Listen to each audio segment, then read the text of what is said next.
In a rugged and hidden gorge on Alaska's Kenai Peninsula is Primrose Creek, a fun little packraft run that is definitely worth checking out.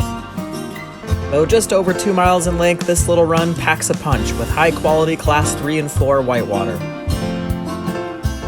Paddlers should be aware of possible wood portages and a dangerous Class 5 in the heart of the run known as the Interrupter. All in all, Primrose Creek is an excellent off-the-beaten-path run in a stunning corner of Alaska.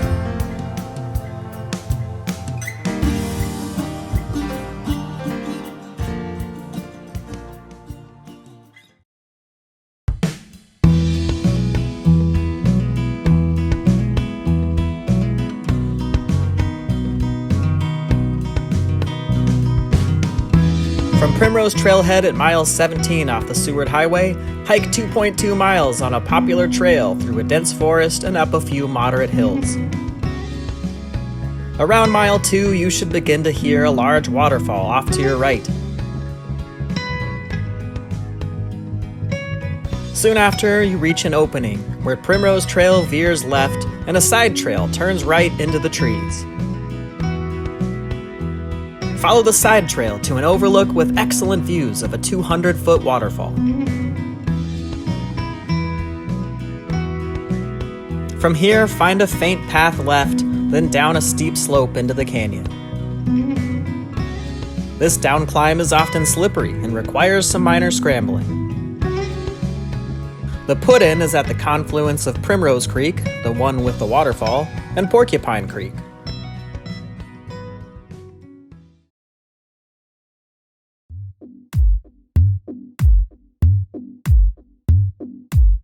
The most reliable season is the spring melt, anywhere from mid-May to mid-July, depending on the snowpack.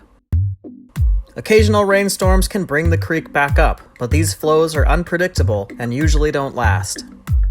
The rapids get much more difficult at medium and high water, and the Interrupter becomes much more difficult to portage. At low water, on the other hand, things get real bony, especially in the Class 2 paddle out. Primrose has a makeshift but functional gauge. To get to it, find the trailhead parking sign and follow an obvious path down to the water. The gauge is on the upstream side of the closest artificial log pile, which appear to be for erosion control.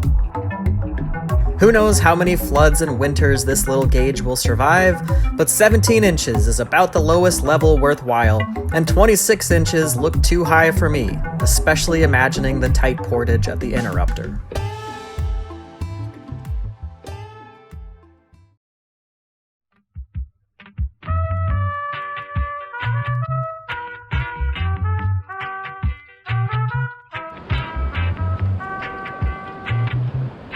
The rapids start right away, and the first half dozen drops make for a nice Class 3 warm-up.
massive boulder pile announces the beginning of the interrupter sequence. It's a good idea to scout for wood and make sure everyone understands the plan.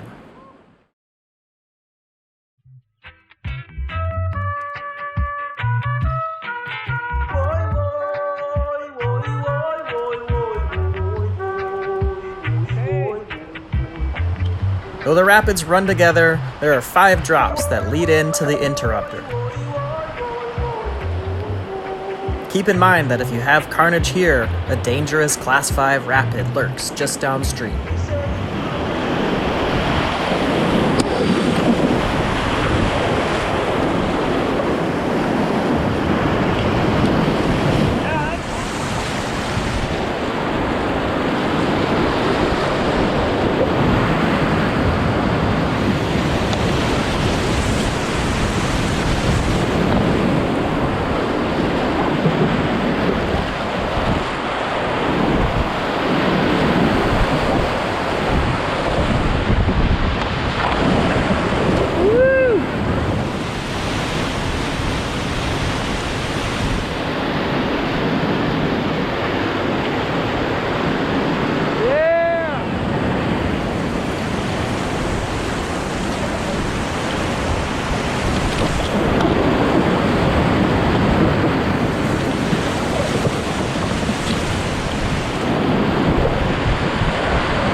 The interrupter has been run, but it's a challenging drop, and in recent years has had an ugly strainer lodged in the middle to add to the consequences. The rapid starts with a 5-foot plunge, then rushes through a series of sloping slides and thundering holds. At lower water, you can find a thin portage on River Right.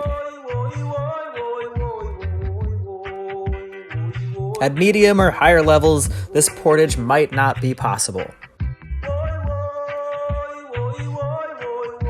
You can portage left, but it's steep, loose, and gnarly.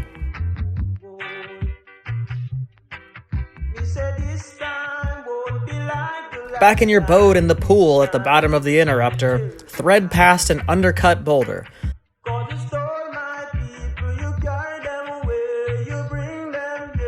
The next drop can be run river left, but beware of a gnarly low water pin spot and probable portage on the left just downstream.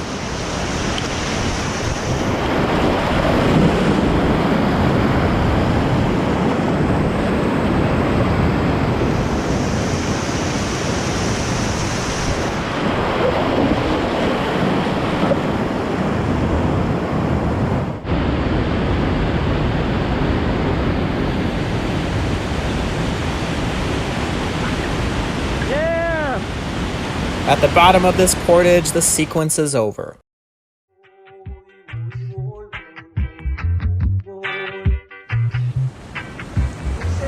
A great section of boogie water follows, with plenty of ledge drops and boulder gardens to navigate.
A pool and eddy after a pair of ledges marks the end of the best whitewater. Below this, the creek eases up, though there is still nearly a mile of winding boulder gardens and swift corners. Take in the scenery, but be ready to duck, dodge, or walk new pieces of wood.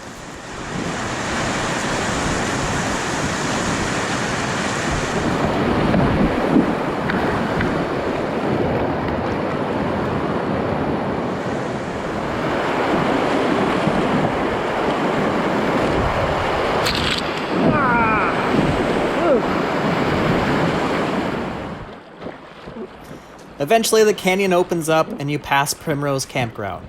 You can take out near the gauge or go a little further onto Kenai Lake for the full experience.